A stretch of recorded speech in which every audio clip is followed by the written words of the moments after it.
Howdy guys, welcome back to the channel. This is Ben, and this is just a quick little update video to my previous video where I shared my custom macros with you guys. I recently added 2 new macros to the color grading section, and I thought you guys would really enjoy them, so I wanted to share them with you. So I've already updated the download link, and I'll leave the download link in the description of this video as well.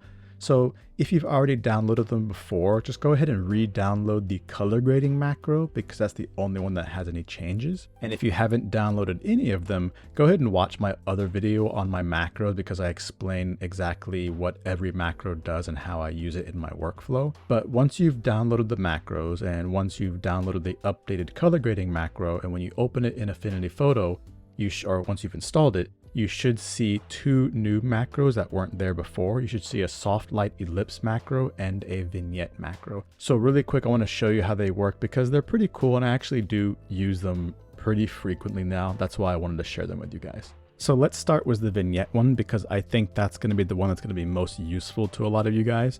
So if you click on that vignette, you're going to see a folder, a group that says vignette, and there's 2 layers inside, a curves adjustment layer and an ellipse layer. So I learned how to do this from another YouTuber. His name is Olivio. He makes a lot of really cool videos on Affinity Photo. I'll link his video down below, so go please check him out. So the cool thing about this vignette macro is it's very customizable. So right off the bat, you're gonna see you have an ellipse. So if we grab our move tool, you're gonna see our ellipse is right here.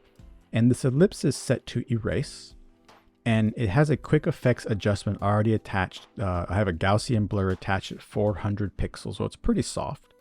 And the way you control the intensity of your vignette is with this curves layer. So you pull this down, you'll see it gets a lot darker or just a little bit darker. So if you wanted to adjust the size of the ellipse, that's the great thing about using a shape, is we can grab any one of these handles to control the size and shape of our ellipse. If you want to control the softness, you can do it by this Gaussian blur slider. Gaussian blur slider. If you slide it down to say 0, there you go. So you can see it's a very harsh shape. And if you bring it all the way up, you'll notice it only goes to 100 pixels, but you can go ahead and type in any number you want. Let's try 300. And there you're going to see we have a really nice soft vignette. Now, if you want to control the intensity, like I said, you have to use this curves adjustment to control how dark or light it is, or you can click on the folder where it says pass through and use the opacity slider to control it there. The ellipse, because it's set to erase, it's either on or off. If you try to adjust the opacity here, it just turns off. So basically anything between 0 and 99 is just off. When it gets to 100, it's on. So you control the intensity via this curves adjustment layer. Now, if you don't like using curves, you don't have to. You can actually delete this layer. So let's go ahead and delete this curves layer, and you can see our kind of erased ellipse here. And you can add any other adjustment layer that you like. Let's say, for example, that you want to control it with a brightness and contrast. You can click on that, create a brightness and contrast adjustment layer, and now we can control the vignette with a brightness and contrast. So maybe you have a bit more control or you prefer the look of this one. And of course, we can still always come over here and reshape this. And you can actually add as many layers as you want. Let's say you wanted to do something kind of interesting. You wanted to add a recolor. So here we have a recolor adjustment layer with just that middle part being cut out. So let's say we want to do something kind of like a blue color, maybe lower the saturation, and we can even change the blend mode to something like soft light. And that kind of creates a unique effect, all being controlled by this ellipse. Let me go ahead and delete that. Now, one thing that's really cool that I have been doing a lot more frequently is this little trick. So with that ellipse selected, you go up to here and you click convert to curves. Now we've turned that ellipse into a curve. And using the node tool, which you're going to find under your little pin tool, I just have mine separate, you can grab these little nodes and you can reshape this ellipse, or what was once an ellipse, to anything you want. So for example, one thing I've been doing a lot recently is, let's go ahead and take this bottom node. I'm going to delete that. I'm going to take this top node and pull it over here to the corner. and grab these other nodes down here. I can grab these handles to kind of reshape the curve. And here I've kind of, let me zoom out a little bit. I've created a kind of cool little like spotlight effect. So you can see I have this kind of cool spotlight effect, and because it's still a curve, well, it's a curve shape kind of thing, I can still move it around. I can switch to the node tool and reshape it as much as I want.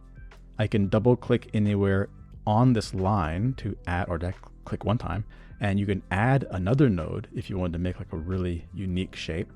We still have total control over the amount of blur. If I turn it off, you're gonna see that it's just a really hard shape there.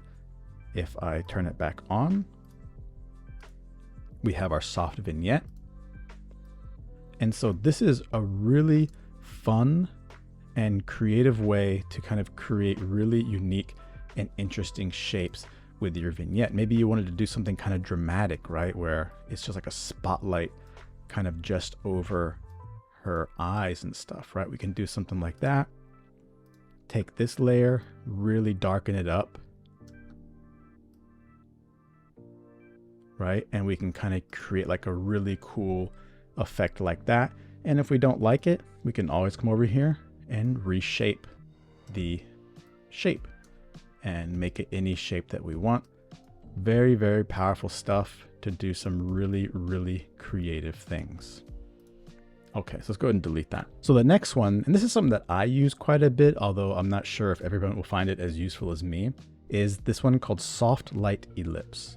So if I click on Soft Light Ellipse, I'm gonna get a soft light ellipse. Now, right now, my color was already set to white, so that's why it was white. Let me go ahead and delete that. If I had my color set to another color here and clicked on it, it's going to create it in the color you have selected. So if you want it white, just make sure you have the move tool selected and set your color, set your color to white. Now, when would I ever use this? I actually use this quite a bit, but I use it behind the subject. So here on this layer, I already have a mask cut out of her. And if I take this ellipse and move it to the layer below the mask, now this little highlight is behind her. And I can lower the opacity a bit. And so this is kind of a cool way for me to add a little subtle like halo light behind her, as if I had like a light in the studio hitting the backdrop behind her. Kind of helps to separate her from the background a bit. And so this is a really cool little thing that I do quite a bit, because you can add just a little bit of subtle highlight behind her. And like previously, it already has a Gaussian blur attached to it, set to 400, but you can adjust that. And you can also adjust the intensity by adjusting the opacity slider. And so with this in combination with the vignette mask, you can add some really kind of dramatic effects. So if I select that one and I select this,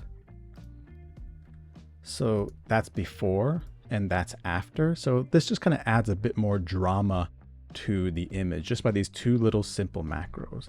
And because we have this really customizable ellipse, we can do really dramatic stuff. Maybe just having something where it's just like over the top part, bring it down, maybe reshape it. Let's convert it to curves, reshape it where it's really kind of like a slash of light, right? Anything. Oops.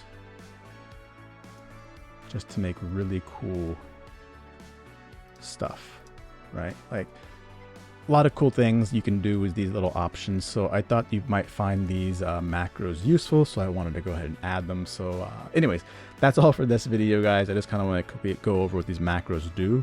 I hope you find them useful, and I always appreciate your guys' support, and I guess I will see you in the next video. All right, guys, peace.